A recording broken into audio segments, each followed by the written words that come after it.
Bien, buenas noches. Un gusto de saludarles de nuevo, estimados alumnos, estimadas alumnas.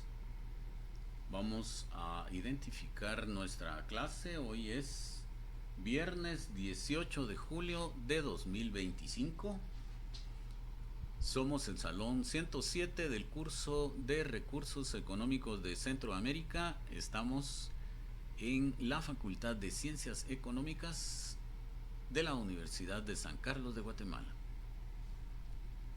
Corresponde hoy finalizar con lo que nos queda de la unidad 1, que son un par de indicadores más, o ver lo que habíamos dejado pendiente el día anterior y un par de indicadores más, y una breve, digámosle, relación a los aspectos naturales, políticos y comerciales de Centroamérica, como para darle un vistazo desde la perspectiva centroamericana a los recursos.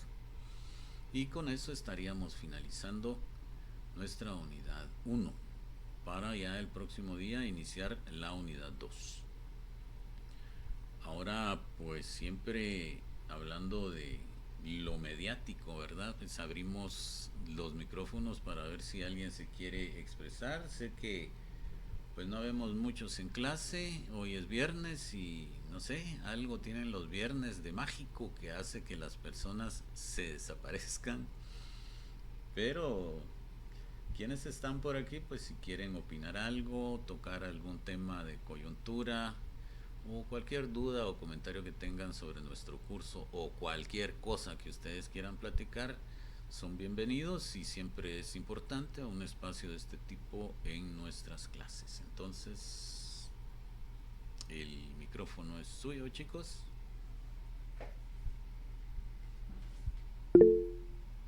Vamos a ver, Suseli. Adelante, Suseli. Buenas noches, licenciado.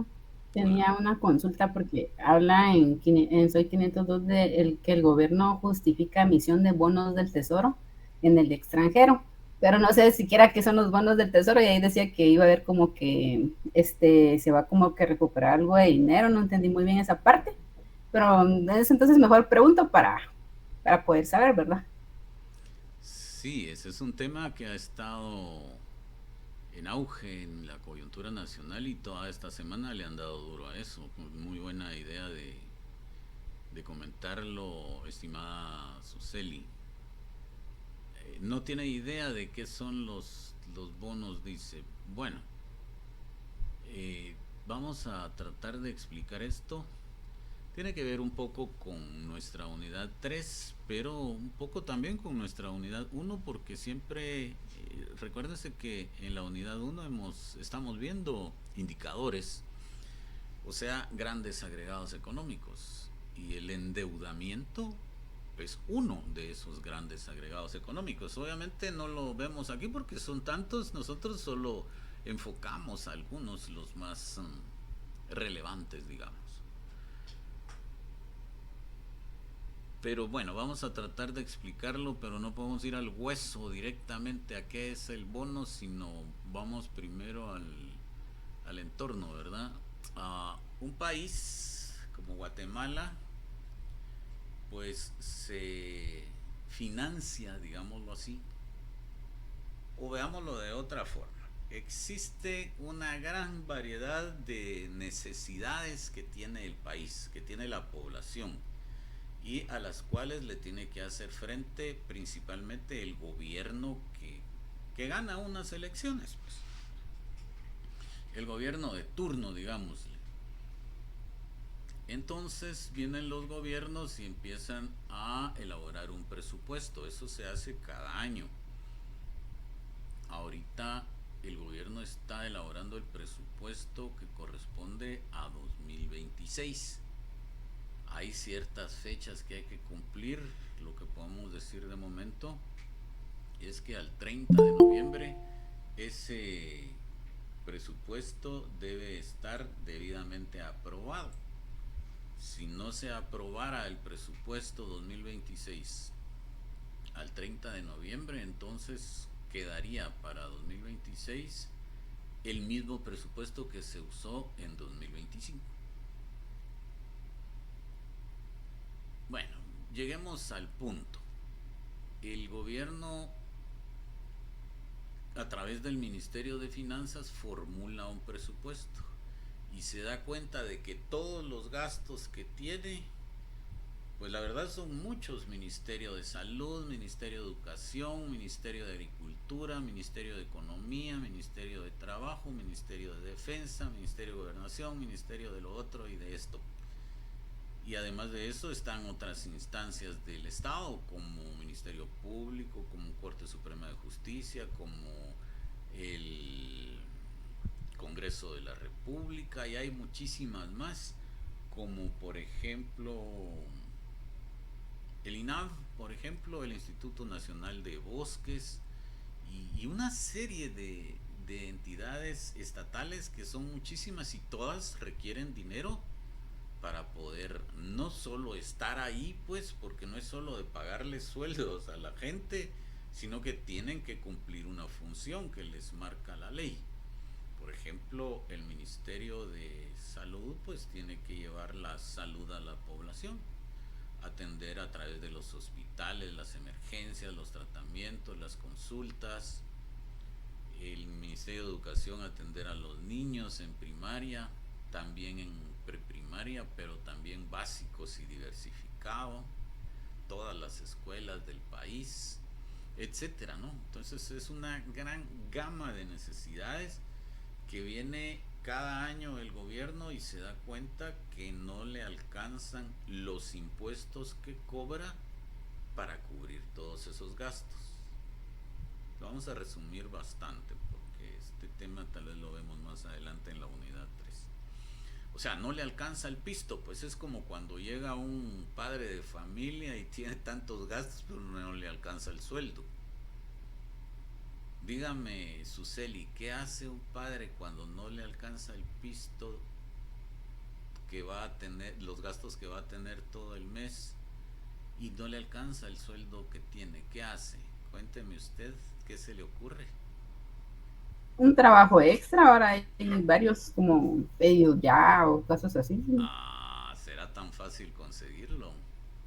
¿Será así la cosa? Pues Es posible, Suseli. Pues yo tengo cabalmente este año, ah, cumplo 30 años de hacer eso que dice Suseli. Pues alguna vez me vi en necesidades porque los pollitos dicen pío, pío, pío cuando tienen hambre y cuando tienen frío, y hay que llevar el pisto, ¿verdad? Pero a veces no es tan fácil conseguir otro trabajo por el horario, por distancia, por lo que sea, pero es posible.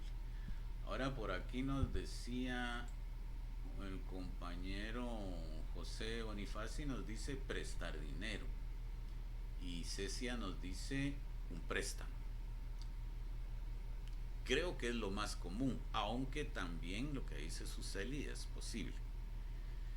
El gobierno hace lo mismo, no le alcanza el pisto y tiene que hacer esto porque las necesidades de la población ahí están, y aún así no lo cumple.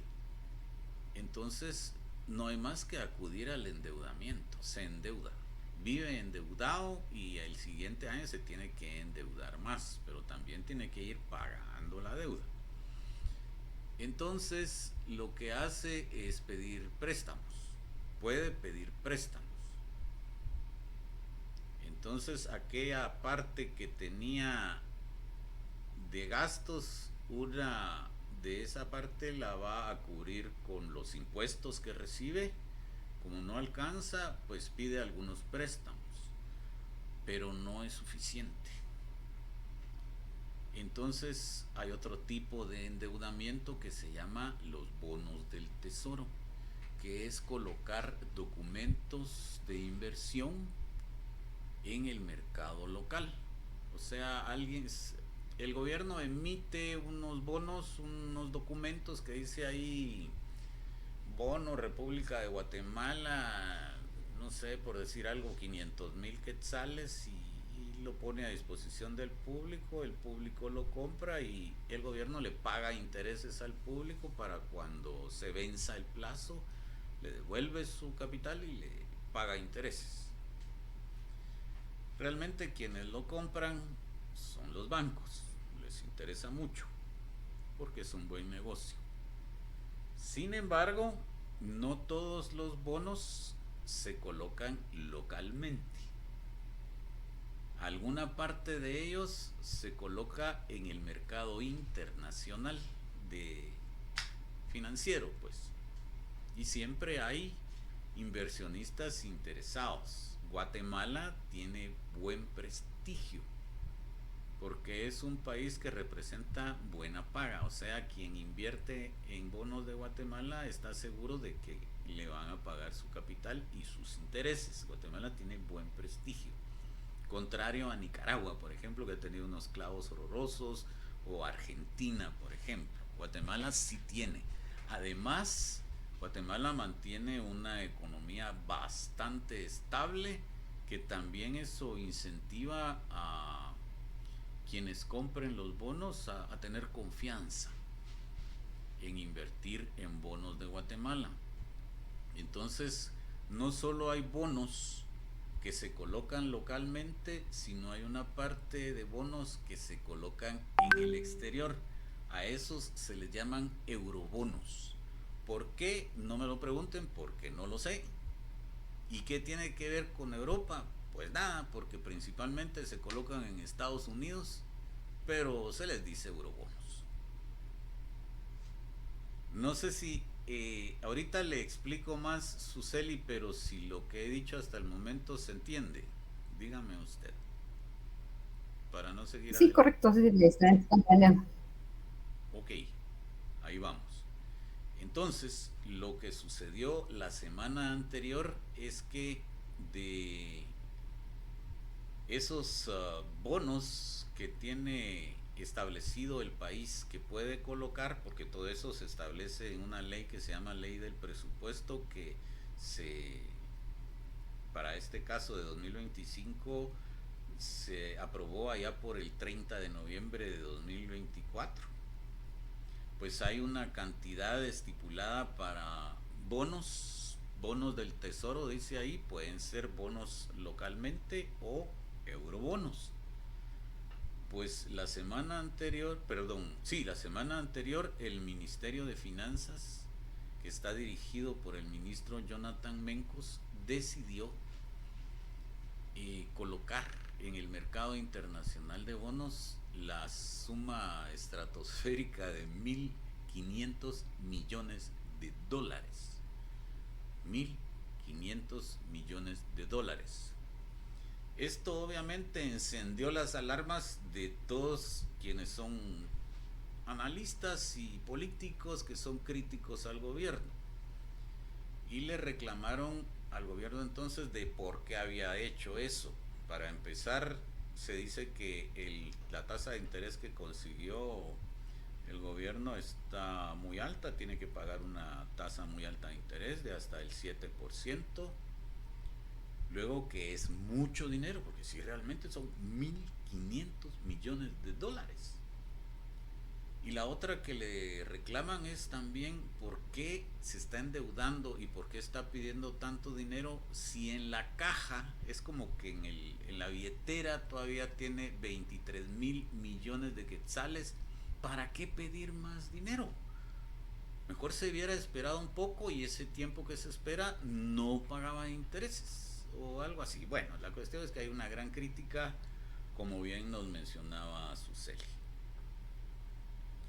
Le han dado duro políticos como el diputado al Parlamento Centroamericano Carlos Barreda, que es del partido Voz. También un diputado al Congreso de la República, que es del partido Cabal, creo que es Julio Héctor Estrada. Él fue ministro de Finanzas en la época de Jimmy Morales. Un analista que fue, creo yo, si no estoy mal, ministro o viceministro de Finanzas, y superintendente de la SAT o algo así, superintendente de la SAT creo que fue, que se llama Miguel Gutiérrez, muy crítico, pero los tres tienen cierto nivel de técnica, o sea, conocen el tema, no solo entran a decir malcriadezas como se suele decir en redes sociales, en cuentas de NetCenter que son anónimas, solo maltratan y no tienen un conocimiento técnico, ¿verdad? Entonces lo han criticado y criticado, han salido notas en los periódicos, han habido entrevistas, hubo una hace unos 2 días en... ¿Cuál fue el medio? No recuerdo ahorita, Canal Antigua creo que fue, y salieron diciéndolo. Entonces querían un enfrentamiento con el ministro de Finanzas, el ministro de Finanzas dice yo voy a dar una explicación, pero la voy a dar en la ronda. Ya saben ustedes cuál es la ronda, yo se los he explicado, ¿verdad? La ronda es la conferencia de prensa que organiza y da el gobierno de la República todos los lunes y los jueves. Solo que la ronda de esta semana no se hizo en jueves, sino que se hizo hoy, en viernes. Y hoy, entonces, si ustedes ven en el canal de gobierno Guate TV o algo así que se llama, pueden ver la grabación. Están las declaraciones del ministro de Finanzas, Jonathan Mencos, en donde él explica por qué colocó 1.500 millones, por qué le favorece a Guatemala la tasa de interés a que hizo la operación y qué pasa, por qué no puede usar ahorita por qué no decidió guardar el dinero o la posibilidad de colocar los bonos ahorita para más tarde, sino que lo hizo de una vez y esos 23.000 millones que hay en caja, ¿por qué no los puede usar ahorita? Todo eso lo explicó. Si es correcto o no es correcto, ya se pronunciarán de nuevo los analistas que han criticado.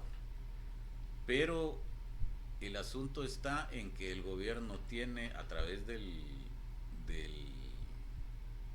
ministro Mencos, tiene las respuestas para eso, las explica y entonces hay una posición aquí y otra posición aquí, que es difícil que se pongan de acuerdo, porque esto se llama oposición y esto se llama gobierno, y entonces la oposición siempre va a estar en contra de cualquier cosa que haga el gobierno.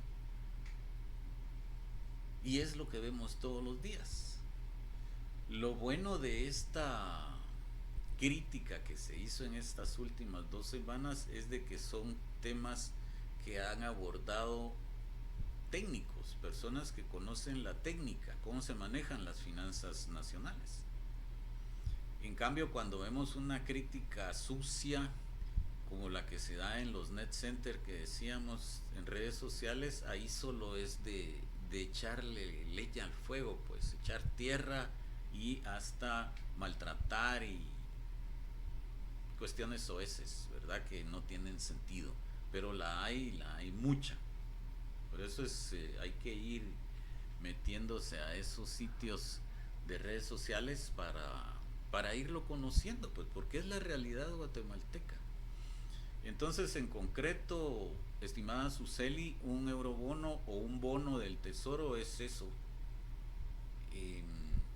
Documentos que se colocan ya sea localmente o en el exterior. El inversionista le da dinero al gobierno, el gobierno tiene dinero para hacer obra y para cubrir sus necesidades presupuestarias, y en determinado tiempo, en determinado periodo, el gobierno devuelve el dinero y sobre él tiene que pagar intereses. Es un claro endeudamiento. Es mejor que lo coloquen en préstamos, pero un préstamo no es tan fácil conseguirlo. Las instituciones que dan préstamos a los países, como el Fondo Monetario Internacional, el Banco Mundial,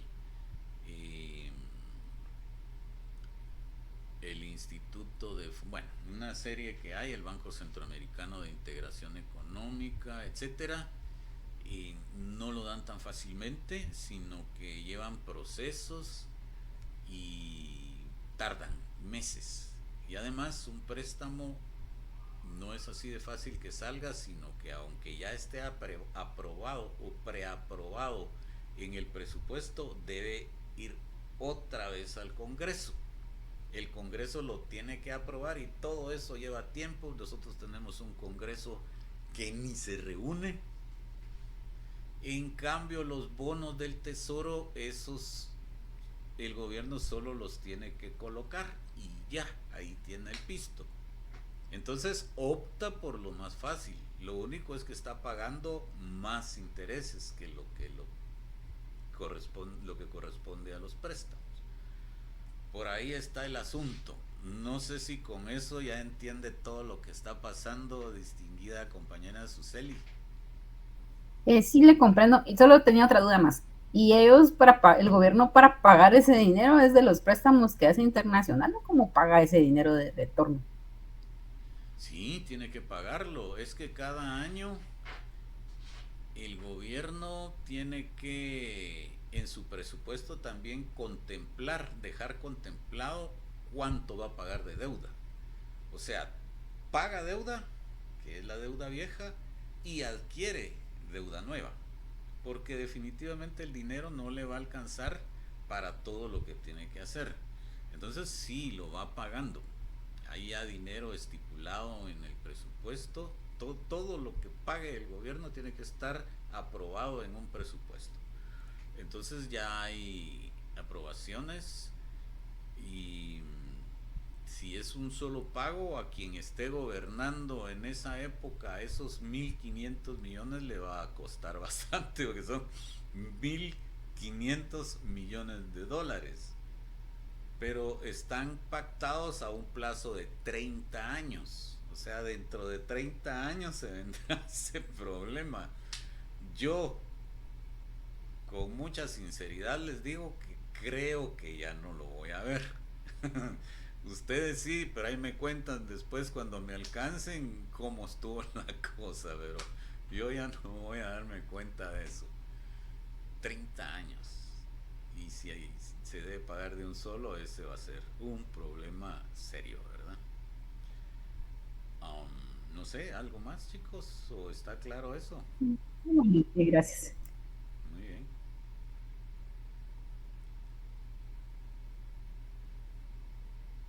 ¿No hay más temas o alguna otra opinión por ahí?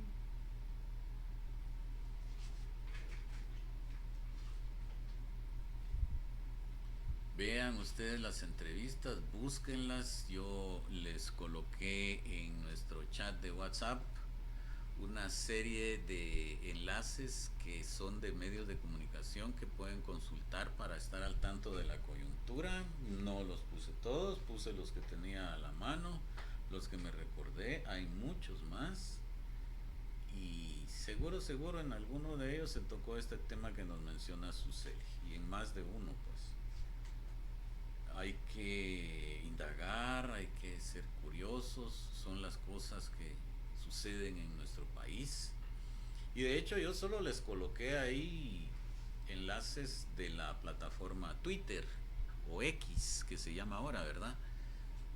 Y también está Facebook, que también ahí tienen sus cuentas esos medios de comunicación.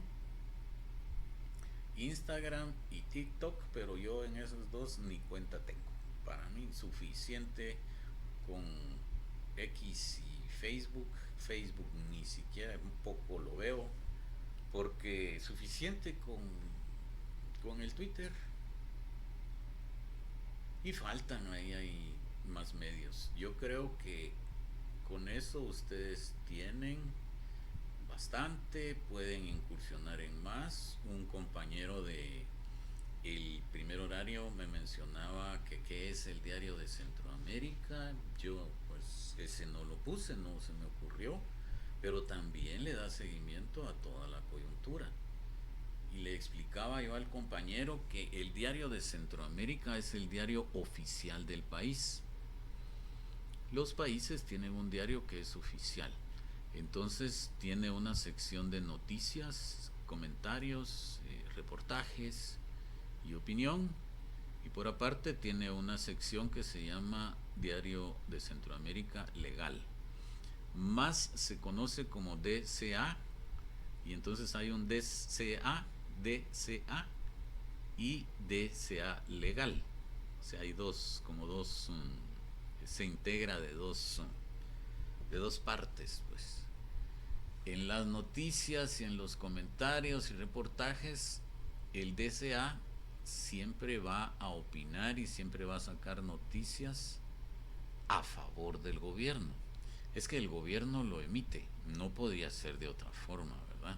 Entonces, a favor del gobierno. Y no podemos esperar que en las noticias del Diario de Centroamérica haya una crítica fuerte hacia el gobierno. No. Puedan haber comentarios objetivos que digan Guatemala tiene el desafío de terminar con la desnutrición infantil. Han fallecido 37, creo que son, niños en este año, y se seguirá trabajando. O sea, le van dando la vuelta a la tortilla, ¿verdad? Mientras que si lo critican, por ejemplo, opositores, políticos opositores, van a decir Guatemala, no, el gobierno de Guatemala, van a decir, no ha tenido la capacidad de contener la desnutrición infantil al grado que se están muriendo, se siguen muriendo los niños. Y una de las principales promesas de campaña fue contener la desnutrición infantil. O sea, hay dos formas de decirlo. Es donde nosotros tenemos que leer y entender qué posición tiene cada medio. Y además, les decía yo a los compañeros del otro salón, algunos medios de comunicación traen una sección de opinión. Esto es importante para quien no lo sepa. Yo sé que varios sí lo saben y lo consultan, pero por ejemplo, Prensa Libre tiene sección de opinión. La Hora tiene sección de opinión. República tiene sección de opinión. EP Investiga tiene sección de opinión. Plaza Pública tiene sección de opinión. Publinews últimamente ya no lo ha sacado, pero de vez en cuando saca por lo menos una opinión. ¿Qué es la sección de opinión? Es lo que se le llama columnas. Columnas. Es uno de los géneros periodísticos, la columna. Pero también algunos medios como La Hora y Prensa Libre diariamente publican un editorial. En Prensa Libre, en la sección, bueno, en la edición en PDF y en la edición impresa aparece siempre en la página 2. En La Hora es indistinto porque no tienen sección PDF ni versión impresa, no, que solo lo que sale en el sitio web o en redes sociales como Twitter o Facebook. ¿Qué es el editorial? El editorial es el pensamiento que tiene el medio de comunicación sobre determinado tema. La opinión del medio de comunicación sobre determinado tema. No aparece el nombre de quien escribe porque es como si escribiera el medio de comunicación, digámoslo así. Es la opinión de Prensa Libre, pues, la opinión de La Hora. Ya no mucho se acostumbra en los medios de comunicación el editorial, pero estos dos medios continúan con eso, ¿verdad? Antes solo existían los medios de comunicación impresos y todos incluían editorial e incluían sección de opinión. De hecho, hasta los televisivos y los radiales, los radioperiódicos, incluían un editorial. Pues así es, esto va evolucionando. Ahora, ¿qué es la opinión o qué es la sección de opinión? Es una sección en donde se incluyen opiniones de personas generalmente destacadas que opinan sobre cierto tema, pero su opinión no representa al medio de comunicación, sino que representa el pensamiento de quien está escribiendo. Entonces se pone el tema y el nombre de quien escribe. Ahí sí va el nombre de quien escribe y esa persona es responsable de lo que está diciendo ahí. Vamos a encontrar que opinan sobre migración, que están criticando la política de Donald Trump, que los guatemaltecos están en su mayoría ocupando la cárcel esta de nueva en la Florida, la de los alligator, ¿cómo se llama? Bueno, y que Alcatraz, creo yo. Alcatraz, eso es alligator, Alcatraz o Alcatraz alligator, y que es inhumano y que esto es una forma de pensar. Entonces esa es la opinión de el columnista, ¿verdad? Por eso se llama columna de opinión, opinión o simplemente columnas. Y la sección se llama opinión. Entonces ustedes van a encontrar en los diarios, si consultan, por ejemplo, el sitio web, va a haber apartados. Guatemala, por ejemplo, o nacionales, cualquiera de los dos. Soy 502 creo que saca Guatemala y Prensa Libre saca nacionales. Internacionales, noticias de otros países. Economía, ya otras que hablen solo de temas económicos. Hogar, por ejemplo, que hablen sobre asuntos del hogar. Y una que va a decir opinión en algunos medios. Eso principalmente en el sitio web. Ahora, si nos vamos a la plataforma X, pues ahí también puedan salir, y en la hora hay bastantes opiniones cada día, bastantes columnas cada día. En Prensa Libre habrán unas 4 más o menos cada día, y cada día escriben personas distintas. Algunas que son muy reconocidas escriben hasta 2 veces en una semana, y ese es uno de sus chances, pues, escribir. Entonces, entre esas personas va a encontrar uno formas de pensar distintas a la de la otra, e inclusive uno se va a identificar posiblemente con cómo escribe este o cómo escribe este otro. Algunos van a opinar objetivamente, otros van a ser también tendenciosos hacia a favor o en contra del gobierno, por ejemplo. Entonces, también es importante leer las columnas de opinión. Y con eso aprendiendo uno muchas palabras nuevas también. Hay unas personas que escriben muy bien. El editorial de Prensa Libre generalmente va a traer una palabra o 2 palabras nuevas para uno. Y otros columnistas como Mario Antonio Sandoval, por ejemplo, que escribe en Prensa Libre, tiene un léxico muy, digámosle, correcto, y opina sobre distintos temas. A veces está uno de acuerdo con él, a veces no, ¿verdad? Cada uno tiene su forma de pensar también. Ahí se aprende también, chicos. No miren que está muy largo, que no, si rápido se leen. Y a veces obviamente no puede leerlos uno todos, porque los de la hora son un montón. Pero uno que con leer el título le parece a uno interesante, léanlo. Dediquen una buena parte de su vida a leer. Y eso que estamos hablando solo de medios de comunicación, aparte hay libros distintos a los que usamos en nuestras carreras universitarias. Novelas, libros de ciencia, filosofía, todo hay que leerlo. Aquella persona que dedique una buena parte de su vida a la lectura es una persona que va a sobresalir en el ámbito laboral, posiblemente político, empresarial, porque va a ser una persona que sabe y su personalidad va a ser atrayente. Entonces va a ir tomando liderazgo. Si no lo hacemos, si nos quedamos solo con ver la sección deportiva el horóscopo o no leer temas importantes, historia, filosofía, ciencia, tantos temas que hay hoy, chicos.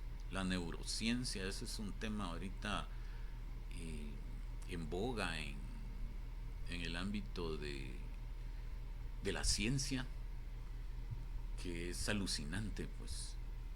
Y a veces se encuentran videos también con conferencias magistrales, pues. Entonces ahí está. Yo no estoy diciendo que no vean la sección de deportes y que si son Barça se mueran por el Barça si quieran, o si son Real se mueran por el Real, háganlo si eso es lo que les gusta y les enoja también, porque yo sé que algunos se enojan.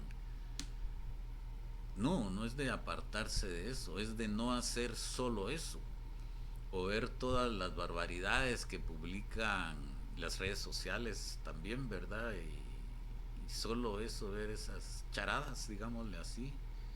Lo que estamos haciendo es contaminando nuestro cerebro y tal vez hay algunas cosas divertidas, pues hay que verlas. Pero no solo eso, nos vamos a quedar atrás. Hay muchos que sí lo están haciendo, esos nos van a ganar, esos nos van a ganar los puestos laborales. Y, y se supone que nos estamos formando, ¿verdad?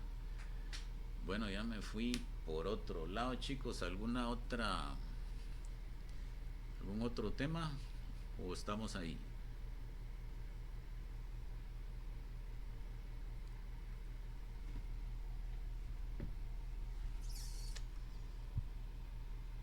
Bien, entonces vamos a nuestra presentación.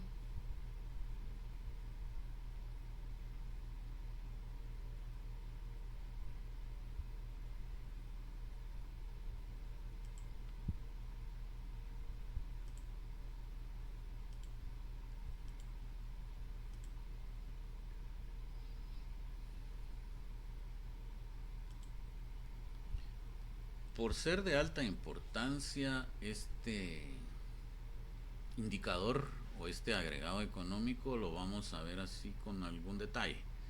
Los otros que vienen los vamos a ver rapidito y vemos al final un contexto político, comercial y pues de índole natural de Centroamérica. Hablemos de inflación entonces. Habíamos empezado con este tema el día anterior, lo vamos a retomar por completo. Y si queremos tener en mente como una definición de qué es inflación, digamos que inflación es el incremento generalizado de los precios en una economía. El incremento generalizado que se da en los precios de una economía, como Guatemala, por ejemplo. Nótese que dice incremento generalizado, no incremento particular, ¿verdad? Por ejemplo, puede que suba de precio la papa, puede que suba de precio los alquileres por X o Y razón, y eso no es inflación. Inflación es cuando los precios van subiendo en general y van teniendo algún incremento. Eso es inflación. Y entonces existe un indicador que se llama inflación, pero mencionamos el día anterior que eran tres, ¿verdad? Y la inflación intermensual, la inflación acumulada y la inflación interanual, más conocida como ritmo inflacionario. Pero hablemos antes de esto de cómo es que sale la inflación, pues cómo es que la calculan. Resulta que quien calcula la inflación no es el Banco de Guatemala, ni es la Junta Monetaria. Realmente quien calcula los niveles de inflación en Guatemala es una institución de gobierno que se llama Instituto Nacional de Estadística, más conocido como INE, y que pertenece al Ministerio de Economía. El Instituto Nacional de Estadística, dentro de sus funciones, tiene llevar a cabo las encuestas que se realizan por distintos temas como empleo, pobreza, etcétera. El censo, cuando se hace censo, ¿verdad? También es el Instituto Nacional de Estadística, el INE, digámosle para decirlo corto. Y también dentro de sus funciones está la canasta básica alimentaria y la canasta ampliada, pero otra, calcular la inflación. ¿Cómo calcula el INE la inflación? Para calcular la inflación, lo que hace cada mes es establecer otro indicador que se llama índice de precios al consumidor. El índice de precios al consumidor es otro de los agregados económicos. ¿Cómo hace el INE para calcular el índice de precios al consumidor? O digámosle mejor, como se le dice en el mundo, IPC. IPC.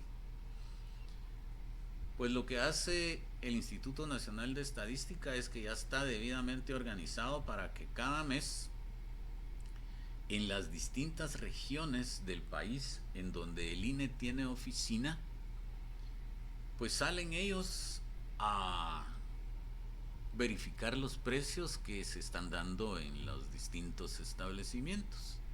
El tomate, la cebolla, la carne de res, carne de pollo, carne de cerdo, la leche, el arroz, pero también la ropa, pero también los alquileres, pero también ya, esos son bienes. Bueno, los alquileres es un servicio, pero también, por ejemplo, las colegiaturas en las instituciones educativas privadas, al movimiento de los precios, por ejemplo, de la energía eléctrica, etcétera, ¿no? Precios de bienes y servicios. No de todos, sino que tiene establecidos un número que, si no está mal mi mente, es de alrededor de 400 y pico bienes y servicios. Es difícil, me imagino yo, hacer eso porque en tanto que la carne se mide en libras, pues hay algunos, por ejemplo, los aguacates a veces se venden por libra, pero en muchos casos se venden por unidad. Hay otros que se venden por cantidad. Cada 10 vale tanto, total de que es un poco difícil, pero ellos ya tienen establecidas sus protocolos y su forma de hacerlo. Como no tenemos tampoco toda la información de cómo lo hace, lleguemos resumiendo el asunto a decir que luego de toda esa medición ellos combinan todo lo que han indagado cada mes y lo procesan a través de un número índice que es una fórmula complicada, fórmula matemática complicada, que al final les resulta en un numerito. Ese numerito es el que se llama IPC o índice de precios al consumidor y que cada mes va a ser diferente. Todo esto que decimos de salir a ver los precios es cada mes. Entonces, en un mes se da un IPC de tanto, en el siguiente va a ser de tanto, en el siguiente de tanto, y el IPC va creciendo. Entonces, para llegar al tema que tenemos en pantalla, la diferencia entre el IPC de un mes comparado con el del mes anterior, en términos de porcentajes, a eso se le llama inflación. Esa es la inflación. O sea, el valor numérico que representa la inflación. No necesariamente es el mes actual, digamos, o el mes que se trate con el mes anterior, sino que de ahí derivan las tres distintas formas de inflación que mencionamos la vez pasada y que ahorita las vamos a repetir. Hay una que se llama la inflación intermensual. Esta inflación sí hace efectivamente una comparación entre el IPC de este mes o del mes que se quiera, el mes que se trate, comparada con el mes anterior. El IPC del último que se ha podido calcular es de junio con el de mayo, ¿verdad? El de junio es mayor que el de mayo. Entonces se comparan y se saca un porcentaje, o sea, el porcentaje cuánto creció. Ese porcentaje de cuánto creció del mes pasado para este mes o del mes de mayo para el mes de junio es lo que se llama inflación intermensual. Esa es una. La otra se llama inflación acumulada y se llama así porque va acumulando los distintos meses. Entonces lo que hace es comparar el valor del IPC del mes que se trate con el valor del IPC al 31 de diciembre del año anterior. El último cálculo de inflación acumulada que tenemos es el de junio. Julio todavía no, porque todavía estamos en julio, todavía no se podría tener. Pero el de junio sí ya se tiene, entonces es comparar el IPC de junio de 2025 con el IPC al 31 de diciembre de 2024. Se saca la diferencia en términos de porcentaje y a eso le vamos a llamar inflación interanual. Y el otro que se llama, perdón, inflación interanual, dije equivocado. A eso se le llama inflación acumulada. Acumula de diciembre hacia dónde vamos. El otro se llama inflación interanual, más conocida como ritmo inflacionario. Lo que hace es calcular el IPC del mes que se trate con el IPC del mismo mes del año anterior. Para el último que tengamos es el IPC de junio el IPC de junio de 2025 con el IPC de junio de 2024. Se saca la diferencia, pero en términos de porcentaje, y a eso le vamos a llamar ritmo inflacionario. Esos son los tres. Habrán otras modalidades de inflación, pero quedémonos con esas tres. Esto es un poquito más profundo, no les creo yo que les pregunten así de profundo cómo se determina el IPC en su examen parcial primero, pero posiblemente en el que se evalúe la tercera unidad sí, porque también lo vamos a ver en la tercera unidad esto otra vez. Suseli, cuénteme. Solo si me puede repetir lo que dijo que se llamaba ritmo inflacionario. Bueno, va de nuez con el ritmo inflacionario. Ya entendimos que es el IPC, ¿verdad? Es un número que resulta de una combinación de factores que toman en cuenta los precios de todos los bienes y servicios que conforman esos 400 y pico que determinó el INE para investigar cada mes. Eso es el IPC.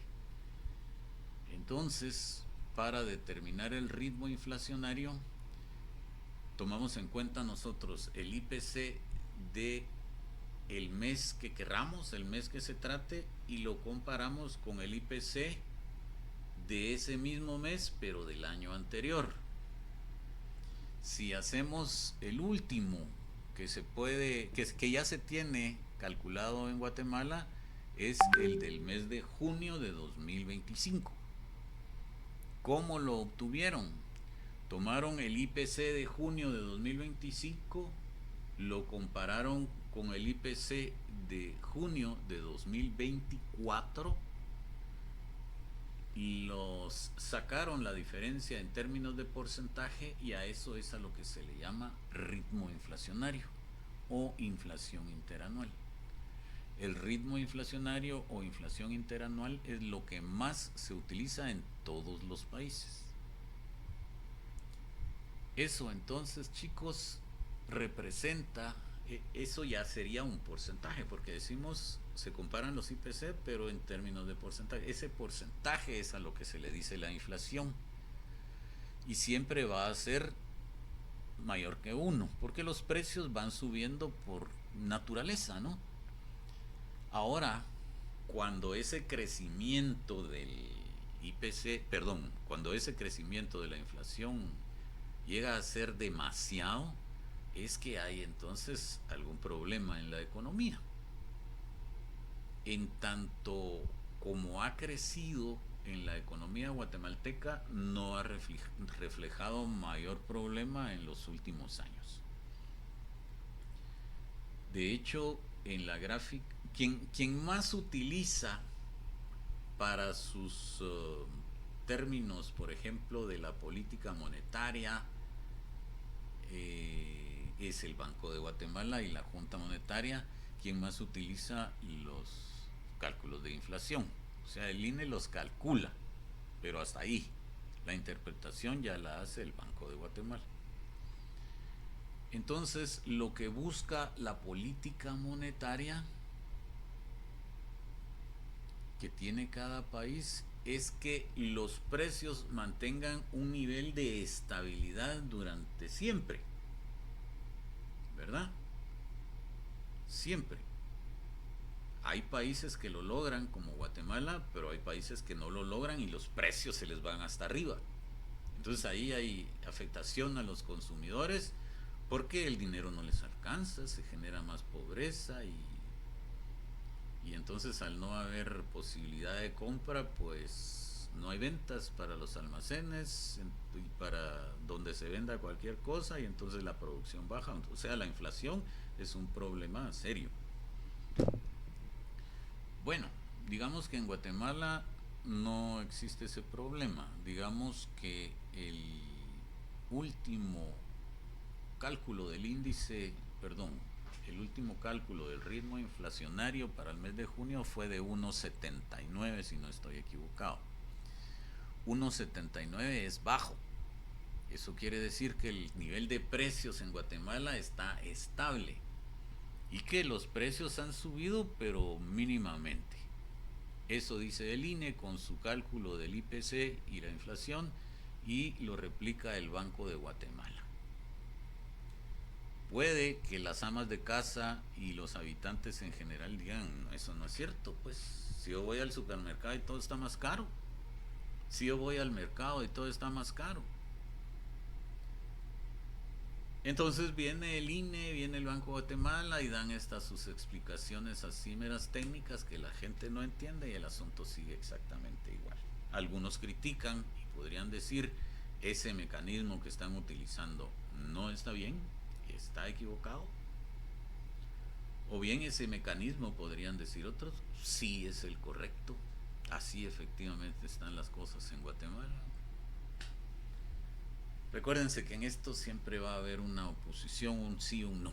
Eso en cuestiones de economía siempre va a suceder.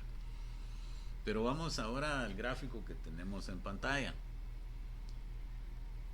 Cada año, al inicio de año, dentro de su esquema de política monetaria, que lo que busca es mantener estabilidad de precios, como dijimos, la Junta Monetaria establece una meta de inflación para ese año. Y desde hace algunos años tiene establecida esa meta de inflación con un techo, perdón, con un piso, que es lo que está hasta abajo, que podría ser el menor valor que se espera que se tenga de inflación o de ritmo inflacionario, y con un piso, perdón, y yo ahora con un techo, con un piso abajo y un techo arriba. Eso quiere decir que el piso va a ser el nivel más bajo que se espera que pueda llegar la inflación durante todo el periodo de un año. Y el techo va a ser lo más alto que se espera o se proyecta que llegue durante el año.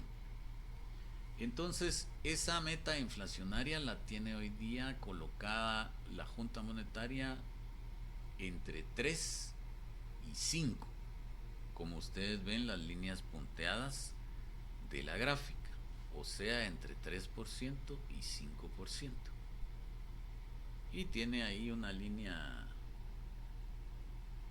sin puntear, que es una línea negra, que es como el término medio de las dos, ¿verdad?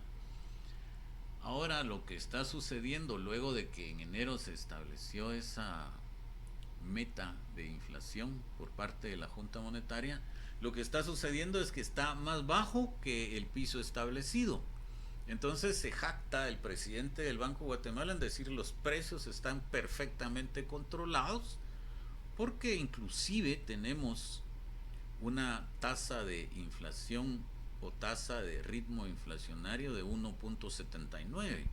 O sea, está aún por debajo de la política monetaria o de la política de la meta inflacionaria establecida.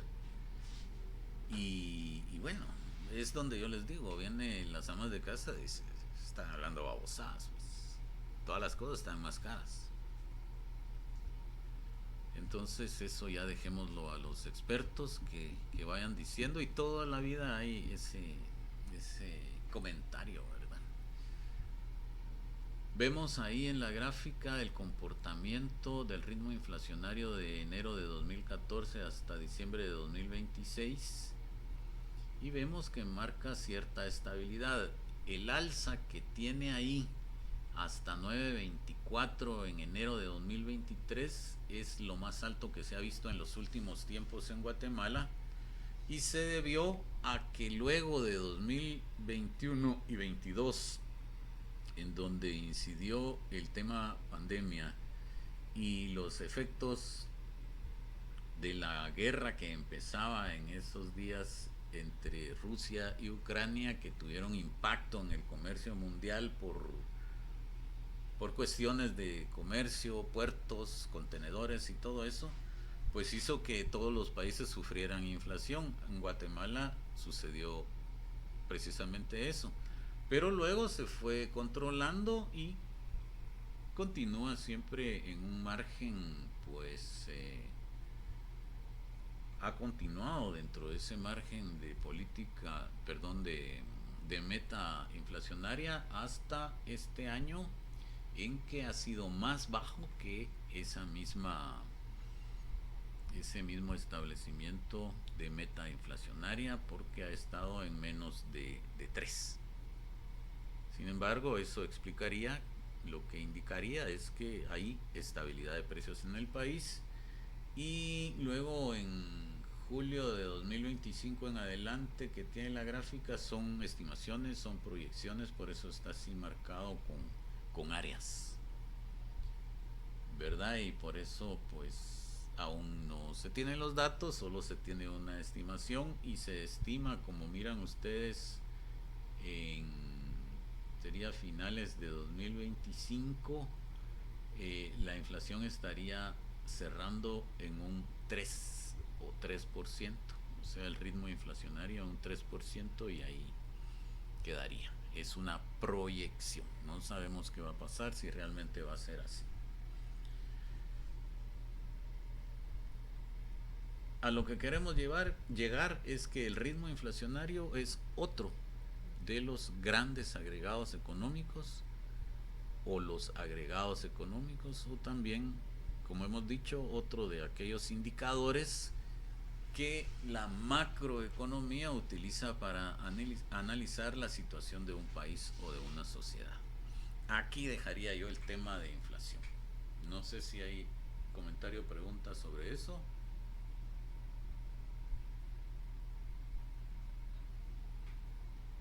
Vamos a avanzar entonces. Por aparte, distinto a la política monetaria, existe una política cambiaria, que son parte de las políticas económicas que existen en los países. Y la política cambiaria, su principal instrumento es el tipo de cambio. Vamos a leer lo que dice ahí. Primero pregunta, ¿qué es una divisa? Una divisa es cualquier moneda extranjera. La tasa o tipo de cambio entre dos divisas es la tasa o relación de proporción que existe entre el valor de una y la otra. Dicha tasa es un indicador que expresa cuántas unidades de una divisa se necesitan para obtener una unidad de la otra. Dicho en otras palabras, constituye comparar la moneda nacional, en nuestro caso el quetzal, con la moneda dura que prevalece, en este caso el dólar. ¿Verdad? Es lo que se anda viendo por ahí, alguien que va a bajar o que va a comprar una subcomputadora en dólares o algo así, pues cómo anda el tipo de cambio, ¿verdad? Luego dice que se incremente el tipo de cambio favorece a los exportadores y a quienes reciben remesas familiares del exterior, porque obtendrán más quetzales por los dólares que vendan. O sea, si el tipo de cambio se va para arriba, favorece a estas personas, exportadores o receptores de remesas, porque van a recibir más quetzales. Si el tipo de cambio baja, sucede lo contrario, ¿no? Ellos van a recibir menos dinero. Luego dice que baje el tipo de cambio favorece a los importadores, porque deberán pagar menos quetzales por los bienes que traigan al país. O sea, los importadores cuando traen productos del exterior no los pueden pagar a su vendedor con quetzales. Tienen que comprar dólares. Entonces les conviene que esté lo más bajo posible para que así van a necesitar menos quetzales para comprar sus dólares. Luego dice, el Banco de Guatemala aplica un mecanismo que se activa automáticamente cuando el dólar sube mucho su valor frente al quetzal. En ese caso, le vende dólares a los bancos para aumentar la oferta y el tipo de cambio se estabiliza. O sea, digamos con esto que hay un mecanismo establecido en el país para que cuando el tipo de cambio suba mucho, inmediatamente ingresa el Banco de Guatemala, o bien cuando baja mucho, interviene el Banco de Guatemala a hacer la operación que corresponde para estabilizar de nuevo ese tipo de cambio y así se ha estado. Por eso dice hasta abajo, cuando el dólar baja mucho su valor frente al quetzal, el Banguat compra dólares a los bancos y restringe la oferta, con lo que se estabiliza el tipo de cambio. Esto quiere decir que, aunque nos expliquen que en Guatemala el tipo de cambio se fija de acuerdo a la oferta y la demanda de dólares que existen, pues cuando hay una como o cuando hay un movimiento brusco en donde o sube mucho o baja mucho, el Banco de Guatemala interviene. Existe legalmente un mecanismo para que intervenga y entonces hace que esto regrese a su nivel aproximadamente normal. Entonces ya no es un mercado de divisas libre, sino con algún nivel de intervención, pero a Guatemala le ha funcionado. De hecho, podemos decir que Guatemala es reconocida en las instancias internacionales como las agencias calificadoras de riesgo internacionales, que son 3 las más famosas y poderosas, y también en instancias como el Fondo Monetario Internacional, el Banco Mundial y otras, como una economía estable, Guatemala. Por ejemplo, hemos hablado de estabilidad en el crecimiento económico. Cuando hablamos del PIB, más o menos tiene Guatemala un crecimiento constante del PIB, bajo porque anda por el 3,5%, pero al fin crece. Otros países crecen menos y bastante cerca a cero. Por ejemplo, vimos también la inflación. La inflación se mantiene en el país. Otros países, Nicaragua, Colombia, Argentina, mantienen inflaciones muy altas. El tipo de cambio también es bastante estable en Guatemala. Hay cuestiones que no viene al caso mencionar ahorita, pero que provocan las reacciones de algunos sectores, especialmente el sector privado, que le conviene que suba el tipo de cambio, y el sector privado que le conviene que baje el tipo de cambio. Pero eso lo veremos tal vez allá en la unidad 3. Y bueno, eso sería. Ahí tenemos una gráfica que muestra bastante estabilidad en el tipo de cambio. Ese es el tipo de cambio de referencia, o sea, un tipo de cambio que establece el Banco de Guatemala y que los bancos del sistema toman para ir estableciendo cómo van a comprar y cómo van a vender sus dólares. Y ahora nos correspondería analizar un poco algunos elementos desde el punto de vista centroamericano, más que de país, de Centroamérica. Entonces veámoslo rapidito. Dice contexto geográfico. Que hay unas palabras algo raras, pero leámoslo. El relativamente reciente origen geológico de la región centroamericana, la ubicación y su singular forma le han permitido jugar un importante papel en el hemisferio. En medio de dos grandes masas continentales y de dos océanos se constituye en un puente biológico en donde convergen migraciones de la biota neártica con la neotropical. Están hablando de elementos naturales, ¿verdad? La biota es la vida, las especies. La geomorfología está determinada por un corredor volcánico en la vertiente pacífica y por las llanuras aluviales hacia la vertiente del Caribe, factores que han propiciado una riqueza en biodiversidad que abarca unos 206 ecosistemas y más de 300 formas de paisaje. Así es Centroamérica, ya ha disminuido eso porque la estamos destruyendo, pero así ha sido Centroamérica. Y luego dice, es tan grande su diversidad que a pesar que los 7 países centroamericanos en conjunto ocupan apenas un 0.51% de la superficie terrestre, concentran alrededor del 7% de la riqueza biológica del mundo. Adicionalmente, Mesoamérica, que es el área ubicada desde el sur de México hasta Costa Rica, posee el segundo sistema arrecifal más importante del mundo, cuya longitud alcanza los 1.600 kilómetros a lo largo de las costas de México, Belice, Guatemala y Honduras. Se refiere a los arrecifes, ¿verdad?, que hay en las costas. 1.600 kilómetros de riqueza biológica ahí, en Centroamérica. O sea, tenemos características comunes geográficas los países de Centroamérica. Ahora vamos a un contexto político. La política de Centroamérica en las últimas 2 décadas se ha caracterizado por ser conservadora y ligada al movimiento económico neoliberal, que presiona por un mercado cada vez más libre y un Estado cada vez más chico.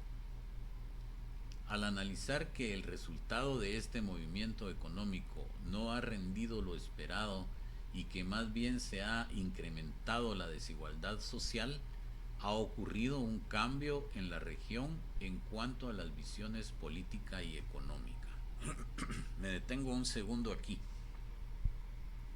El pensamiento de todos los países hasta 2024 era que los estados cada vez deben ser más chicos, o sea, las instituciones estatales deben ir desapareciendo y que la economía y el comercio internacional cada vez debe ser más libre.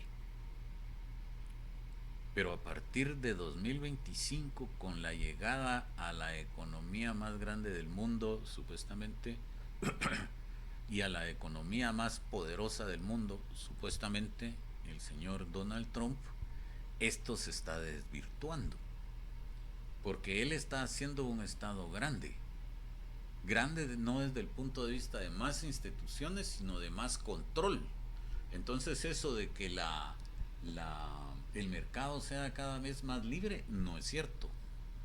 Trump opera lo contrario, está interviniendo, dale y dale con los aranceles, ¿no? Entonces eso no es libre. De hecho, los tratados de libre comercio que se mencionan después buscan que esos aranceles desaparezcan. Y Donald Trump los revivió y los está impulsando, impulsando, impulsando para su país. Entonces, eso que dice ahí se va quedando atrás. En Centroamérica, pues se quiso entrarle a ese movimiento de hacer el Estado más chico y un comercio y un mercado libre, pero bueno, ahorita las cosas están cambiando. Luego dice, en Centroamérica los sistemas políticos de la región son democracias electorales y durante la última década se ha acentuado una vulnerabilidad de la independencia de los poderes del Estado. La vivencia actual es parte de la debilidad de la gobernabilidad e institucionalidad de los estados y la marcada inestabilidad político-institucional de la región. Aquí vamos a ver que aquello que geográficamente nos hace homogéneos, pero aquí miren con esto, dice que los sistemas políticos de la región son democracias electorales, quiere decir que uno va a votar y alguien gana y esa es la democracia. Así.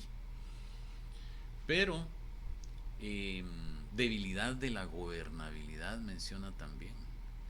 O sea, por ejemplo, si analizamos Centroamérica no es homogénea. Vemos, por ejemplo, en Nicaragua un régimen férreo dominado por dos personas, simplemente.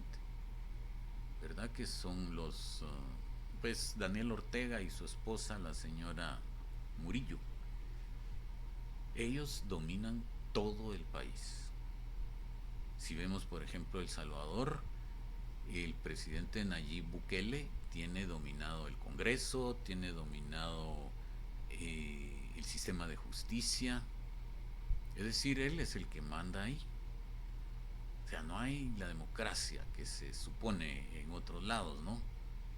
En Guatemala existe un intento de democracia, pero como está cooptado el Estado en los entes que no son el gobierno, o sea, el organismo ejecutivo aquí está tratando de hacer democracia, digamos, pero no puede porque el organismo legislativo está cooptado, los diputados, el organismo judicial, la justicia está cooptada, el Ministerio Público está cooptado, la Corte de Constitucionalidad por lo consiguiente, hasta la Procuraduría de Derechos Humanos está cooptada. Entonces eso tampoco le podemos llamar democracia. Ahí se va sobreviviendo y viendo qué pasa, pero Honduras ha mostrado cierto mayor grado de estabilidad con la presidenta, ¿cómo se llama la señora? Se me olvidó ahorita. Xiomara Castro, la señora Xiomara Castro, la presidenta de Honduras, pues tiene más o menos, pues, con toda la problemática que puede tener un país como Honduras, eh, mayor grado de estabilidad política, pienso yo, que lo que tiene Guatemala. Y Costa Rica, que se ha caracterizado por estabilidad política fuerte, eh, lo sigue manifestando, aunque empiezan a darse algunas cuestiones en contra. Por ejemplo, al presidente Rodrigo Chávez, el presidente de Costa Rica actual, pues ya lo tienen acusado de corrupción. No lo pueden procesar porque igual que sucede aquí, tienen inmunidad, pero tiene fuertes señalamientos de corrupción. No podemos opinar si eso no es cierto porque no tenemos los elementos de juicio. Pero en general todavía se tiene una institucionalidad más o menos independiente, distinto a como es Guatemala, distinto a como es El Salvador y distinto a como es Nicaragua.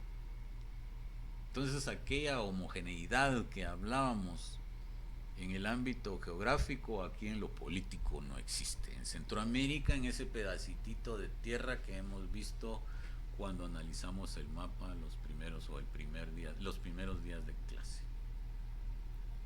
Vamos ahora al contexto comercial. Dice, los países centroamericanos iniciaron el proceso formal de integración económica en diciembre de 1960, con la firma del Tratado General de Integración Económica Centroamericana por parte de El Salvador, Guatemala, Honduras y Nicaragua, al que se unió Costa Rica en 1962. En este tratado, los países centroamericanos establecieron el régimen de libre comercio, al fundar el Mercado Común Centroamericano y el Banco Centroamericano de Integración Económica, como instrumento de financiamiento y promoción del Mercado Común Centroamericano sobre una base de equilibrio regional. El objetivo de integración era impulsar el comercio y la industrialización subregional por medio de la expansión de sus mercados nacionales. Asimismo, entre los países miembros se suscribieron convenios para el establecimiento de una unión aduanera, como fue el caso del convenio entre El Salvador y Guatemala. Esto está un poquito desactualizado porque la unión aduanera entre El Salvador y Guatemala ya va caminando, no está totalmente establecida, pero ya va caminando. Sin embargo, la unión aduanera entre Guatemala y Honduras sí ya tiene unos años de estar operando. Pero nos menciona ahí que Centroamérica se unió allá por los años 60 a través de un mecanismo que se le llamó Mercado Común Centroamericano. Se hicieron muy cuates los países y dijeron, mucha, actuemos en conjunto, formemos un mercado, órale, va. Y ahí se fueron los países que ahí se mencionan. Se buscaba con eso, como dice ahí, la expansión de los mercados nacionales. Y hubo un mecanismo, esto lo vamos a retomar en la última unidad del curso, pero digamos ahorita que hubo un mecanismo que sí hizo florecer esa industria, esa industrialización y el impulso del comercio que ahí se menciona, pero algo sucedió.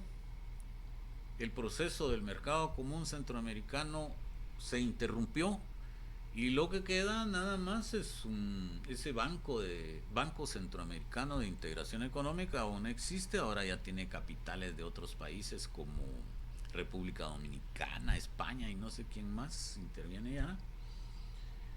Y aún queda también la Secretaría de Integración Centroamericana, SIECA, que también tiene alguna incidencia en el marco del comercio entre Centroamérica.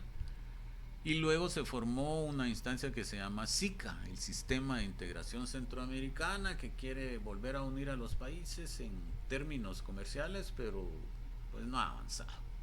Pero en un tiempo se quiso hacer, se iba haciendo e iba teniendo éxito. Por alguna razón se vino abajo. Y terminemos con esto que dice: la apertura externa de los países de la región ha ido de la mano con la firma de tratados de libre comercio, TLC, cuyo principal objetivo es facilitar el acceso a mercados específicos y la atracción de inversión extranjera directa. De 1990 a 2011, los países del Mercado Común Centroamericano han firmado un TLC con Canadá, Comunidad del Caribe, CARICOM, Colombia, Chile, China, Estados Unidos, México, Panamá, Perú, República Dominicana, Singapur, China, Taiwán y la Unión Europea. No todos han sido centroamericanos, porque por ejemplo el TLC con Estados Unidos sí lo firmó Centroamérica: Guatemala, El Salvador, Honduras, Nicaragua y Costa Rica con Estados Unidos, los 5 con Estados Unidos. Pero vemos ahora que el presidente Trump lo mandó al carajo, simplemente de un plumazo. ¿Y dónde está el respeto entonces a los documentos que se firman si él solo lo mandó al carajo? Así es ese señor, prácticamente se cree el dueño del mundo ahora. Pero bueno, y hay otros tratados de libre comercio que son, ya los vamos a ver más adelante también, pero son acuerdos entre los países o entre grupos de países para hacer más fluido el comercio. Eso. Por ejemplo, no existe un TLC entre Centroamérica y China, o sea, República Popular China, existirá entre algunos países de Centroamérica, pero Guatemala no está ahí. Tampoco existe un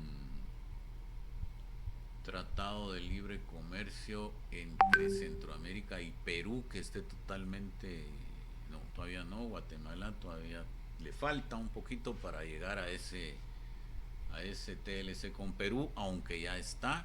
Pero un TLC con Canadá, por ejemplo, Costa Rica sí lo tiene, pero Guatemala no. Iba en gestión, pero cuando llegó la bomba de que de Estados Unidos quería un tratado de libre comercio con Centroamérica, se mandó al carajo al de Canadá y se procedió con el de Estados Unidos, porque esos son procesos que llevan años de gestión.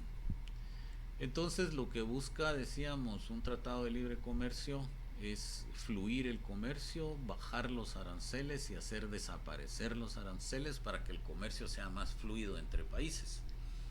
Si existe un tratado de libre comercio entre Centroamérica, los 5 países,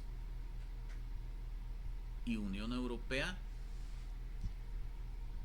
ya no se le llama TLC o Tratado de Libre Comercio, así lo establecen los países europeos, sino que se le llama Acuerdo de Asociación. Entonces, cuando uno se refiere a este con la Unión Europea es Acuerdo de Asociación, no TLC. Pero básicamente es lo mismo. Y eso sí existe, está vigente y ahí sí está funcionando la degradación de los aranceles y ahí va con normalidad. Eso sería una visión centroamericana de todo este asunto y sería entonces, chicos, lo que marca, como lo muestra ahí este mapa, la vinculación que tiene el istmo centroamericano con otros sectores del mundo en donde ahí se mencionan los tratados de libre comercio. Y bueno, esto sería el asunto.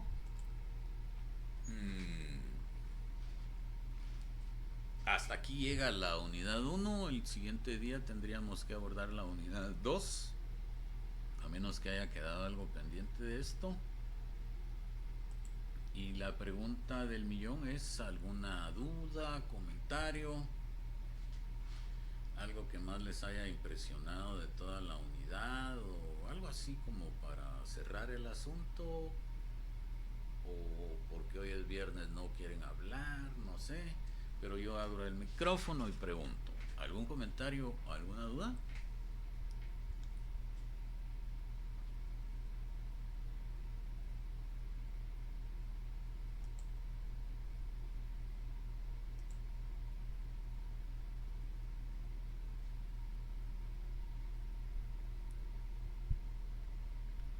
La respuesta es más que evidente: o se entendió todo o no se entendió nada. Pero la unidad ya terminó. Yo quisiera que pues hicieran ustedes una comparación. Ahorita se vio poco del marco económico, microeconómico y macroeconómico de lo que sucede en Guatemala. Pero yo quisiera que ustedes, para ir buscando su mejora, su formación, pues que hagan una comparación dentro de lo que hemos hablado y lo que ustedes vayan encontrando en coyuntura. No se alejen de la coyuntura, que no les dé perecita, más bien les va a ir formando interés, que hasta se forma hábito en estar uno ahí tratando de ver qué pasó. A eso se quiere llegar, ¿verdad? Entonces, dado que no hay comentarios ni preguntas, pues ahí la dejamos. Yo los dejo, los libero. Vamos a ver. John, adelante, estimado John Lennon. Buenas noches, licenciado. Buenas Yo noches. solo con una consulta. Dice que yo grabé la clase, pero no sé si usted nos autoriza que yo la pueda mandar al grupo de WhatsApp, porque hay algunos que no se pueden conectar o algo así. Pero ¿qué mandaría al grupo de WhatsApp? Porque si es grabación, ¿en qué formato está? Y sería Es extra. en video, el video, eh, con audio y todo. Por eso, pero digamos que alguien quiere... Sería como yo lo subiría al Drive Ah, para que o sea sea más que fácil de verlo. usted, publicaría el enlace, un enlace. Sí, correcto, para Ah, que mire, puedan ver la grabación de la clase. miren, pues a mí me parece excelente la idea de John. Eh, Hágalo si lo tiene y ya puede que ya tenga subido o va a subir a ese drive la grabación y luego comparta el enlace. Yo también estoy grabando la clase, lo que pasa es que ahorita ya se me acumularon todos los de la semana y se los voy a compartir. Solo estoy pendiente de actualizar el blog a través de lo que yo voy a compartir esto, porque no, el chat no es para eso, pues el chat de WhatsApp es para mensajes más que todo y algún documento que sea de mucha urgencia. Para eso va a estar un blog, pero no lo he hecho. La verdad está un poco difícil eso de contar con tiempo. Espero poder hacerlo el fin de semana, pero entonces mientras eso llega, John, si puede compartir en el chat de WhatsApp ese enlace para ver la grabación de la clase, hágalo, yo se lo agradezco y creo que a los chicos también les va a servir mucho. Gracias, licenciado. Y con otra duda, Ujú. ahorita para la otra semana seguimos con el calendario normal. ¿Nos tocaría virtual o presencial? Fíjese que yo en mi mente, como ya a estas alturas del partido pierde uno un poco el rollo, en mi mente está que nos tocaría virtual, porque esta semana era presencial por las disposiciones de, y si estoy equivocado, corríjanme, pero por las disposiciones de las autoridades es que lo hicimos así. Ahora yo diría que hay que esperar. Yo voy a preguntarle porque hoy ando igual de perdido. Tengo que ir o no a la U el lunes, ¿verdad? Entonces, a través del chat estemos por ahí pendientes de a ver qué es lo que toca el lunes. Yo no les sabría decir ahorita. ¿Usted sabe algo, Verita? Buenas noches, licenciado. ¿Sí me escucha? Perfectamente. Fíjese que yo lo que tengo entendido, pero como no es información oficial, es que seguimos virtual, porque si moviéramos esta semana, se cambiarían los horarios Exacto. y ya estamos como cruzados. Entonces, desde yo entiendo que seguimos virtual esta semana y sería hasta la otra, pero como no se ha oficializado nada, entonces yo digo que esperemos, ¿verdad? Esperemos entonces. Sí, gracias, Vera. Estamos entonces en las mismas, chicos, porque yo también pienso si nos dijeran presencial, entonces habría que cambiar todo el calendario que ya se hizo. Esperemos si nos tienen que decir desde las autoridades que nos toca el lunes, ¿verdad? Entonces por ahí estamos, chicos, si no hay algo más. Buenas noches, Lick.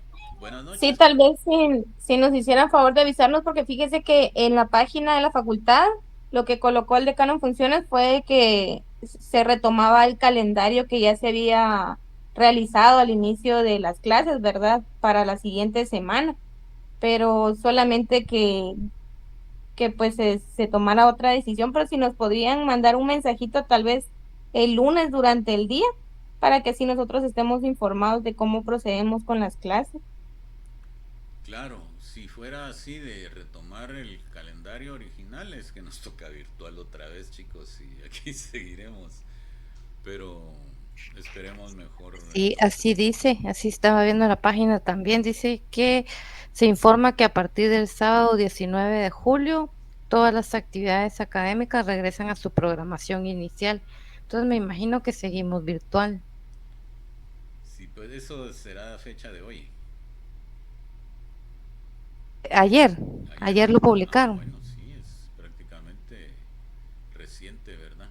Lo más probable es que sigamos virtual, chicos, pero entonces cuando tengamos, yo lo que voy a hacer es hacerle la consulta al coordinador del curso. Él es el que dirá, ustedes tienen que venir, ustedes se quedan en su casa. Y en cuanto tengamos eso, se los hacemos conocer, chicos.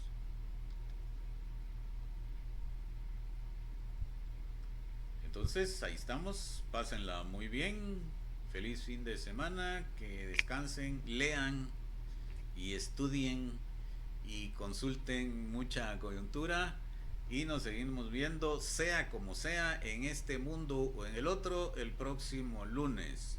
Saludos, compañeros.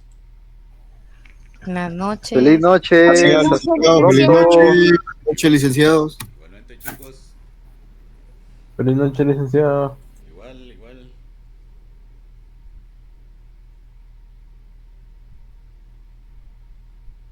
Muchas gracias, licenciado. Feliz Igualmente, noche. feliz noche, que esté muy bien.